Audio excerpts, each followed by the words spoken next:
เดือนก่อนหนึ่ง ดึงดูป่ะ สองสาม ตรงกระติกอันไหนไหมเอาไหนต้องไหมต้องเอาไหม ต้อง พี่น้องกองกัวพี่น้องก็ขับไปนำของ เลยเลยเอาเลยกินใส่ละครีมเอา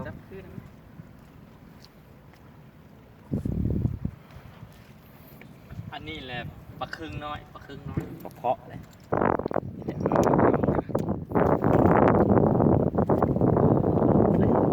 เหยื่อสดพี่น้องเหยื่อสด ใส่เดือนโอ้รุดไวเลยเว้ย พอดีครับ มินเลย เนี่ยมันทางกับกิน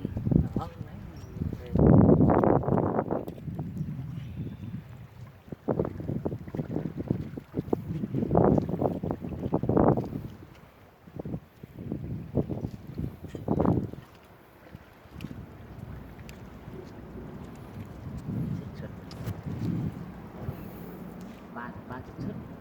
มันหนักบอกชุด สุด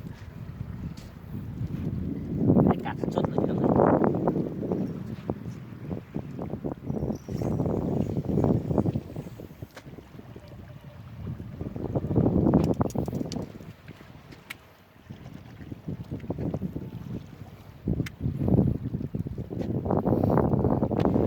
ของเขาคือเหยียบแต่ว่าของเขาอะ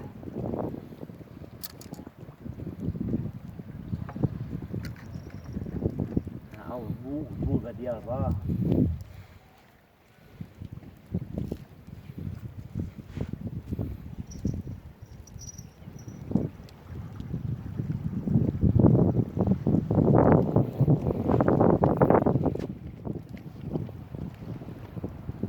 มันนอนลงบนดอย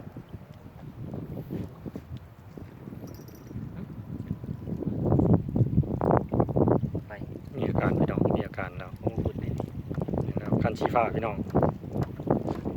ชีฟ้ามีอาการ